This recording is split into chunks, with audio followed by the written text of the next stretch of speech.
February 5. ಕ್ಯಾಲೆಂಡರ್ನಲ್ಲಿ ಆ ದಿನಾಂಕವನ್ನು ನೋಡಿದಾಗ ದೀಪಿಕಾಳ ಮುಖದಲ್ಲಿ ಒಂದು ಸಣ್ಣ ನಗು ಮೂಡಿತು. ಇಂದು ಅವಳ ಹುಟ್ಟುಹಬ್ಬ. ಪ್ರತಿ ವರ್ಷದಂತೆ ಈ ವರ್ಷವೂ ಅವಳು ಮಲಗುವ ಮುನ್ನವೇ ಒಂದು ಕುತೂಹಲವನ್ನು ಹೊತ್ತು ಮಲಗಿದ್ದಳು. ಅರ್ಜುನ್ ಸರಿಯಾಗಿ 12 ಗಂಟೆಗೆ ಎಬ್ಬಿಸಿ ವಿಶ್ ಮಾಡಬಹುದು ಅಂದುಕೊಂಡಿದ್ದಳು. ಆದರೆ ಅರ್ಜುನ್ ಗಾಢ ನಿದ್ರೆಯಲ್ಲಿದ್ದ ಕಾರಣ ಅವಳು ಸುಮ್ಮನಾಗಿದ್ದಳು. ಬೆಳಗ್ಗೆ 6 ಗಂಟೆ. ಸೂರ್ಯನ ಕಿರಣಗಳು ಕಿಟಕಿಯ ಮೂಲಕ ರೂಮಿಗೆ ಇಣುಕುತ್ತಿದ್ದವು. ದೀಪಿಕಾ ಬೇಗನೆ ಎದ್ದಳು. ಅವಳು ಎದ್ದ ಕೂಡಲೇ ಫೋನ್ ಚೆಕ್ ಮಾಡಿದಳು. ಕೆಲವು ಗೆಳೆಯರ ಮೆಸೇಜ್ಗಳಿದ್ದವು. ಆದರೆ ಅವಳು ಕಾಯುತ್ತಿದ್ದ ಆ ಒಂದು ವಿಶೇಷ ಮನುಷ್ಯನಿಂದ ಇನ್ನೂ ಯಾವುದೇ ಅಪ್ಡೇಟ್ ಇರಲಿಲ್ಲ. ಮನೆ ಎಂದಿನಂತೆಯೇ ಇತ್ತು. ಯಾವುದೇ ವಿಶೇಷ ಅಲಂಕಾರವಿಲ್ಲ, ಹೂವಿನ ಘಮವಿಲ್ಲ. ಅಡುಗೆ ಮನೆಯಲ್ಲಿ ಹಾಲು ಕುದಿಯುವ ಶಬ್ದ, ಹೊರಗೆ ಹಕ್ಕಿಗಳ ಕಲರವ, ಎಲ್ಲವೂ ಅತ್ಯಂತ ಸಾಮಾನ್ಯವಾಗಿತ್ತು. ಅರ್ಜುನ್ ಮತ್ತು ಮರೆವು. ಅರ್ಜುನ್ ಎದ್ದು ಸೋಮಾರಿತನದಿಂದ ಅಡುಗೆ ಮನೆಗೆ ಬಂದ. ದೀಪಿಕಾ ಅವನ ಕಣ್ಣನ್ನೇ ನೋಡುತ್ತಿದ್ದಳು. ಈಗ ವಿಶ್ ಮಾಡ್ತಾನಾ ಅಥವಾ ಕಾಫಿ ಕೊಡುವಾಗ ಹೇಳ್ತಾನಾ ಎಂದು ಅವಳ ಮನಸ್ಸು ತುಡಿಯುತ್ತಿತ್ತು. ದೀಪಿಕಾ, ಇವತ್ತು ಆಫೀಸ್ಗೆ ಸ್ವಲ್ಪ ಬೇಗ ಹೋಗಬೇಕು. ಒಂದು ಮುಖ್ಯವಾದ ಮೀಟಿಂಗ್ ಇದೆ. ಟಿಫಿನ್ ಸ್ವಲ್ಪ ಬೇಗ ಮಾಡ್ತೀಯಾ? ಅವನ ಮಾತಿನಲ್ಲಿ ಯಾವುದೇ ವಿಶೇಷತೆ ಇರಲಿಲ್ಲ. ಅವನಿಗೆ ತನ್ನ ಹುಟ್ಟುಹಬ್ಬದ ನೆನಪೇ ಇಲ್ಲ ಎಂಬುದು ದೀಪಿಕಾಳಿಗೆ ಸ್ಪಷ್ಟವಾಯಿತು. ಅವಳು ಒಂದು ಕ್ಷಣ ಸ್ತಬ್ಧಳಾದಳು. ಸರಿಯೇ ಎಂದು ಮೆಲ್ಲಗೆ ಉತ್ತರಿಸಿದಳು. ದೀಪಿಕಾಳ ಮನಸ್ಸಿನಲ್ಲಿ ಈಗ ಒಂದು ರೀತಿಯ ದ್ವಂದ್ವ. ಒಂದೆಡೆ ಸಮಾಧಾನ, ಪರವಾಗಿಲ್ಲ, ಕೆಲಸದ ಒತ್ತಡದಲ್ಲಿ ಮರೆತಿರಬಹುದು, ಸಂಜೆ ಸರ್ಪ್ರೈಸ್ ಕೊಡಬಹುದು. ಇನ್ನೊಂದೆಡೆ ಸಣ್ಣ ನೋವು, ವರ್ಷಕ್ಕೊಮ್ಮೆ ಬರುವ ದಿನವನ್ನು ನೆನಪಿಟ್ಟುಕೊಳ್ಳುವಷ್ಟು ನಾನು ಅವನಿಗೆ ಮುಖ್ಯವಲ್ಲವೇ?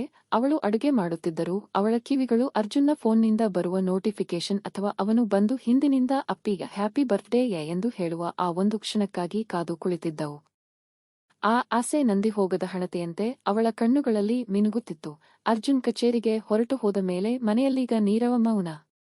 ಹೊರಗಿನ ಜಗತ್ತು ಅವಳನ್ನು ಸಂಭ್ರಮದಿಂದ ಸ್ವಾಗತಿಸುತ್ತಿದ್ದರೂ ಅವಳು ಬಯಸುವ ಪುಟ್ಟ ಜಗತ್ತು ಮಾತ್ರ ನಿಶ್ಚಲವಾಗಿತ್ತು. ದೀಪಿಕಾಳ ಫೋನ್ ಸತತವಾಗಿ ವೈಬ್ರೇಟ್ ಆಗುತ್ತಿತ್ತು. ಶಾಲಾ ಕಾಲೇಜಿನ ಹಳೆಯ ಸ್ನೇಹಿತರು, ದೂರದ ಸಂಬಂಧಿಗಳು ಮತ್ತು ಕಚೇರಿಯ ಸಹೋದ್ಯೋಗಿಗಳು ವಾಟ್ಸಾಪ್ ಮತ್ತು ಫೇಸ್ಬುಕ್ನಲ್ಲಿ ಶುಭಾಶಯಗಳ ಸುರಿಮಳೆಗರೆಯುತ್ತಿದ್ದರು. ಹ್ಯಾಪಿ ಬರ್ತ್ಡೇ ದೀಪು, ಇವತ್ತು ಪಾರ್ಟಿಯಲ್ಲಿ ಎಂಬ ಮೆಸೇಜ್ಗಳಿಗೆ ಅವಳು ನಗುವಿನ ಎಮೋಜಿ ಕಳುಹಿಸುತ್ತಿದ್ದಳೆ ಹೊರತು ಅವಳ ಮನಸ್ಸಿನಲ್ಲಿ ನಗುವಿರಲಿಲ್ಲ. ಅಮ್ಮ ಫೋನ್ ಮಾಡಿ ಹರಸಿದರು, ಅಪ್ಪ ಆಶೀರ್ವದಿಸಿದರು. ಆದರೆ ಪ್ರತಿಯೊಬ್ಬರೂ ಫೋನ್ ಇಡುವಾಗ ಆ ಅರ್ಜುನ್ ಏನು ಗಿಫ್ಟ್ ಕೊಟ್ಟ ಎಂದು ಕೇಳಿದಾಗ ದೀಪಿಕಾಳಿಗೆ ಉತ್ತರವಿರಲಿಲ್ಲ. ಸಂಜೆ ಕೊಡ್ತೀನಿ ಅಂದಿದ್ದಾನೆ ಎಂದು ಸುಳ್ಳು ಹೇಳುವಾಗ ಅವಳ ಗಂಟಲು ಬಿಗಿ ಹಿಡಿದಂತಾಯಿತು. ಮನಸ್ಸಿನ ಭಾರ ಇಳಿಸಿಕೊಳ್ಳಲು ದೀಪಿಕಾ ಒಂದು ಕಚೇರಿಯ ಕೆಲಸದಲ್ಲಿ ಅತಿಯಾಗಿ ಮುಳುಗಿದಳು. ಲ್ಯಾಪ್ಟಾಪ್ ಸ್ಕ್ರೀನ್ ನೋಡುತ್ತಿದ್ದರೂ ಪ್ರತಿ ಬಾರಿ ಫೋನ್ ನೋಟಿಫಿಕೇಶನ್ ಬಂದಾಗಲೂ ಅದು ಅರ್ಜುನ್ ಹೆಸರಿರಲಿ ಎಂದು ಅವಳು ಹಂಬಲಿಸುತ್ತಿದ್ದಳು. ಮಧ್ಯಾಹ್ನ ಊಟದ ಸಮಯದಲ್ಲೂ ಒಂದು ಫೋನ್ ಕಾಲ್ ಬರಲಿಲ್ಲ. ಕನಿಷ್ಠ ಒಂದು ಮೆಸೇಜ್ ಕೂಡ ಇಲ್ಲ. ಅವನಿಗೆ ಅಷ್ಟೊಂದು ಕೆಲಸವಿರಬಹುದೇ? ಅಥವಾ ನಿಜವಾಗಿಯೂ ನನ್ನನ್ನು ಮರೆತು ಬಿಟ್ಟನೆ ಎಂಬ ಪ್ರಶ್ನೆ ಅವಳನ್ನು ಕಾಡತೊಡಗಿತು. ಸಂಜೆ 5 ಗಂಟೆಯಾಯಿತು. ಕಚೇರಿಯಿಂದ ಮನೆಗೆ ಮರಳುವಾಗ ದೀಪಿಕಾ ತನ್ನ ಮನಸ್ಸನ್ನು ತಾನೇ ಸಮಾಧಾನಪಡಿಸಿಕೊಳ್ಳುತ್ತಿದ್ದಳು. ಬಹುಶಃ ಅವನು ಮನೆಯಲ್ಲಿ ಏನಾದರೂ ಸರ್ಪ್ರೈಸ್ ಪ್ಲಾನ್ ಮಾಡಿರಬಹುದು. ಅದಕ್ಕೆ ಬೆಳಗ್ಗೆಯಿಂದ ವಿಶ್ ಮಾಡಿಲ್ಲ. ಮನೆಗೆ ಹೋದ ತಕ್ಷಣ ಲೈಟ್ ಆಫ್ ಮಾಡಿ ಕೇಕ್ ಇಟ್ಟು ಸರ್ಪ್ರೈಸ್ ಕೊಡುತ್ತಾನೆ. ಈ ಆಸೆಯೇ ಅವಳನ್ನು ನಡಿಗೆಯನ್ನು ಚುರುಕುಗೊಳಿಸಿತು. ಕತ್ತಲಲ್ಲಿ ಕಣ್ಣು ಮುಚ್ಚಿ ಕುಳಿತಿರುವ ಮನೆಯ ಕಿಟಕಿಗಳನ್ನು ನೋಡಿದಾಗ ಅವಳ ಹೃದಯದ ಬಡಿತ ಹೆಚ್ಚಾಯಿತು. ಆದರೆ ಮನೆಯ ಬೀಗ ತೆರೆದು ಒಳಗೆ ಹೋದಾಗ ಕಾದಿದ್ದು ಕತ್ತಲೆ ಮಾತ್ರ. ಮನೆ ಖಾಲಿಯಾಗಿತ್ತು. ಅರ್ಜುನ್ ಇನ್ನೂ ಬಂದಿರಲಿಲ್ಲ. ದಿನವಿಡೀ ಇದ್ದ ನಿರೀಕ್ಷೆ ಎಂಬ ಬೆಳಕು ಈಗ ನಿಧಾನವಾಗಿ ಆರಿಹೋಗುತ್ತಿತ್ತು. ಸುತ್ತಲೂ ಇರುವ ಜನರ ಹಾರೈಕೆಗಳಿಗಿಂತ ಒಬ್ಬನೇ ಒಬ್ಬ ವ್ಯಕ್ತಿಯ ಮೌನ ಅವಳನ್ನು ಹೆಚ್ಚು ನೋಯಿಸುತ್ತಿತ್ತು. ಮನಸ್ಸಿನ ಒಂದು ಮೂಲೆಯಲ್ಲಿ ಶೂನ್ಯತೆ ಆವರಿಸತೊಡಗಿತ್ತು. ಅದೆಷ್ಟು ಹಂಬಲಿಸಿದರೂ ಸಿಗದ ಆ ಒಂದು ಮಾತಿಗಾಗಿ ಅವಳ ಜೀವ ಹಪಾಪಿಸುತ್ತಿತ್ತು. ಗಡಿಯಾರದ ಮುಳ್ಳು 8 ದಾಟಿತು. ಬೀಗದ ಕೀಲಿ ತಿರುಗುವ ಸದ್ದಾಯಿತು.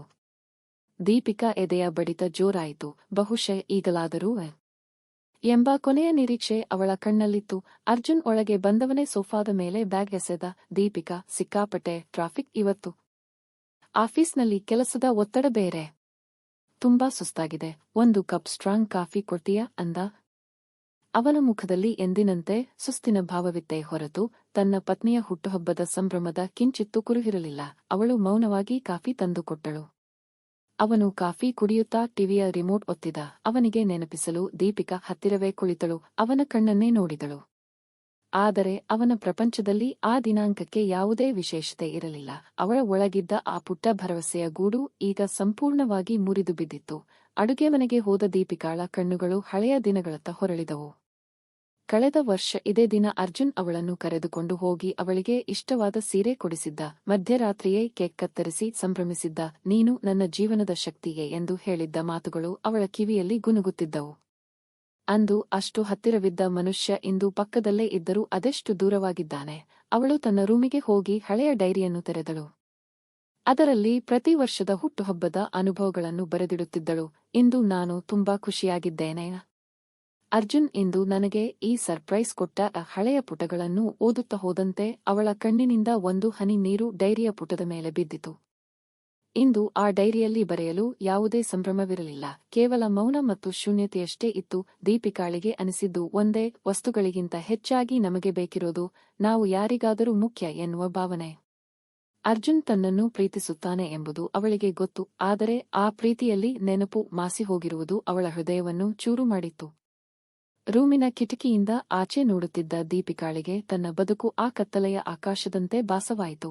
ಅಲ್ಲಿ ಇತರ ಶುಭಾಶಯಗಳು, ನಕ್ಷತ್ರಗಳಿದ್ದವು, ಆದರೆ ಅವಳ ಪಾಲಿನ ಚಂದ್ರ ಅರ್ಜುನ್ ಮಾತ್ರ ಕಾಣೆಯಾಗಿದ್ದ. ಮರುದಿನ ಬೆಳಗ್ಗೆ ಸೂರ್ಯ ಎಂದಿನಂತೆ ಮೂಡಿದ್ದರೂ ಆ ಮನೆಯಲ್ಲಿದ್ದ ಗಾಳಿ ಭಾರವಾಗಿತ್ತು. ದೀಪಿಕಾ ಎದ್ದು ತನ್ನ ಕೆಲಸಗಳಲ್ಲಿ ಮೌನವಾಗಿ ತೊಡಗಿಸಿಕೊಂಡಿದ್ದಳು. ಅವಳ ಮುಖದಲ್ಲಿ ಸಿಟ್ಟಿರಲಿಲ್ಲ, ಬದಲಾಗಿ ಒಂದು ಬಗೆಯ ನಿರುತ್ಸಾಹ ಆವರಿಸಿತ್ತು. ಅರ್ಜುನ್ ಆಫೀಸ್ಗೆ ರೆಡಿಯಾಗುತ್ತಾ ಯಾವುದೋ ಮುಖ್ಯವಾದ ಡೇಟ್ ಚೆಕ್ ಮಾಡಲು ಫೋನ್ನ ಕ್ಯಾಲೆಂಡರ್ ತೆರೆದ. ಸ್ಕ್ರೀನ್ ಮೇಲೆ ಕಣ್ಣು ಹೋದ ಕೂಡಲೇ ಅವನ ಕೈ ನಡುಗಿತು, ಅವನ ಮೆದುಳಿಗೆ ಮರಳು ಬಡಿದಂತಾಯಿತು. ನಿನ್ನೆ ಇಡೀ ದಿನ ದೀಪಿಕಾ ತನ್ನ ಮುಖವನ್ನೇ ನೋಡುತ್ತಿದ್ದುದು. ಕಾಫಿ ಕೊಡುವಾಗ ಅವಳ ಕಣ್ಣಲ್ಲಿದ್ದ ಆ ನಿರೀಕ್ಷೆ, ಸಂಜೆ ಅವಳು ಬೇಗ ಮನೆಗೆ ಬಂದು ಸುಮ್ಮನೆ ಕುಳಿತಿದ್ದು, ಎಲ್ಲವೂ ಅವನ ಕಣ್ಣ ಮುಂದೆ ಸಿನಿಮಾ ರೀಲಿನಂತೆ ಓಡಿದವು. ತಾನು ಎಂತಹ ದೊಡ್ಡ ತಪ್ಪು ಮಾಡಿದ್ದೇನೆ ಎಂಬ ಅರಿವು ಅವನನ್ನು ಬೆಚ್ಚಿ ಬೀಳಿಸಿತು. ಅವನು ಮೆಲ್ಲಗೆ ಅಡುಗೆಮನೆಗೆ ಹೋದ. ದೀಪಿಕಾ ಟಿಫಿನ್ ಪ್ಯಾಕ್ ಮಾಡುತ್ತಿದ್ದಳು. ಅವನು ಅವಳ ಹತ್ತಿರ ಹೋಗಿ ನಿಂತರೂ ಅವಳು ತಲೆ ಎತ್ತಿ ನೋಡಲಿಲ್ಲ. ದೀಪಿಕಾ ಎಂದು ಗದ್ಗದಿತ ಧ್ವನಿಯಲ್ಲಿ ಕರೆದ.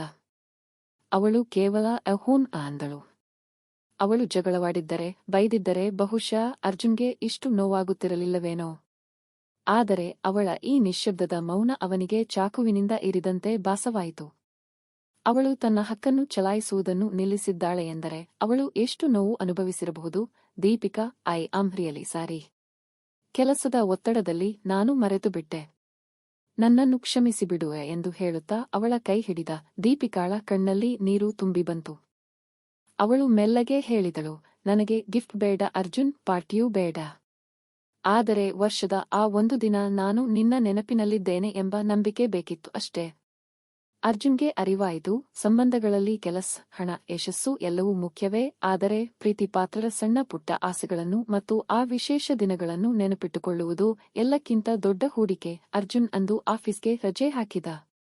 ಇದು ಕೇವಲ ಕ್ಷಮೆಯಾಚನೆಗಾಗಿ ಅಲ್ಲ, ಬದಲಾಗಿ ತನ್ನಿಂದ ದೂರವಾಗುತ್ತಿದ್ದ ದೀಪಿಕಾಳ ಮನಸ್ಸನ್ನು ಮತ್ತೆ ಗೆಲ್ಲಲು ತಾನು ಮಾಡುತ್ತಿರುವುದು ದೊಡ್ಡ ಸಾಧನೆ ಎಂದುಕೊಂಡಿದ್ದ ಅರ್ಜುನ್ಗೆ ಅಂದು ದೀಪಿಕಾಳ ಕಣ್ಣೀರು ಬದುಕಿನ ನಿಜವಾದ ಅರ್ಥವನ್ನು ತಿಳಿಸಿಕೊಟ್ಟಿತ್ತು. ಮರೆವು ಮನುಷ್ಯ ಸಹಜ ಗುಣವಿರಬಹುದು, ಆದರೆ ಆ ಮರೆವು ಪ್ರೀತಿಪಾತ್ರರ ನಂಬಿಕೆಯನ್ನು ಮುರಿಯಬಾರದು ಎಂಬ ಪಾಠ ಅವನಿಗೆ ಅಂದು ಮರೆಯದಂತಾಯಿತು. ಅರ್ಜುನ್ ಅಂದು ಆಫೀಸ್ಗೆ ಹೋಗಲಿಲ್ಲ. ದೀಪಿಕಾಳ ಮೌನ ಅವನನ್ನು ಅಕ್ಷರಶಃ ಸುಡುತ್ತಿತ್ತು. ಅವಳು ತನ್ನ ಕೆಲಸ ಮುಗಿಸಿ ಸಪ್ಪನೆಯ ಮೊಗದಿಂದ ಕುಳಿತಿದ್ದಾಗ ಅರ್ಜುನ್ ಹೊರಗೆ ಹೋಗಿ ಅರ್ಧ ಗಂಟೆಯಲ್ಲಿ ಮರಳಿ ಬಂದ. ದೀಪಿಕಾ ರೂಮಿನಲ್ಲಿ ಡೈರಿ ಹಿಡಿದು ಕುಳಿತಿದ್ದಾಗ ಅರ್ಜುನ್ ಮೆಲ್ಲಗೆ ಬಾಗಿಲು ತಟ್ಟಿದ. ಅವಳು ತಿರುಗಿ ನೋಡಿದಾಗ ಅವನ ಕೈಯಲ್ಲಿ ಅವಳಿಗೆ ಅತ್ಯಂತ ಇಷ್ಟವಾದ ಕೆಂಪು ಗುಲಾಬಿಗಳ ಗುಚ್ಛ ಮತ್ತು ಒಂದು ಚಿಕ್ಕ ಕೇಕ್ ಬಾಕ್ಸ್ ಇತ್ತು. ಆ ಕೇಕ್ ಮೇಲೆ ಸುಂದರವಾಗಿ ಬರೆಯಲಾಗಿತ್ತು, ಕ್ಷಮಿಸು ದೀಪು, ತಡವಾದರೂ ನೀನೇ ನನ್ನ ಪ್ರಾಣ. ಅವನು ಅವಳ ಮುಂದೆ ಮಂಡಿಯೂರಿ ಕುಳಿತು ಒಂದು ಸಣ್ಣ ಕೈಬರಹದ ಕಾರ್ಡ್ ನೀಡಿದ. ಅದರಲ್ಲಿ ಹೀಗಿತ್ತು, ನಿನ್ನೆ ದಿನಾಂಕವನ್ನು ಮರೆತಿದ್ದು ನನ್ನ ಮೆದುಳು, ಆದರೆ ನಿನ್ನ ಮೇಲಿನ ಪ್ರೀತಿಯನ್ನು ನನ್ನ ಹೃದಯ ಎಂದಿಗೂ ಮರೆಯಲು ಸಾಧ್ಯವಿಲ್ಲ.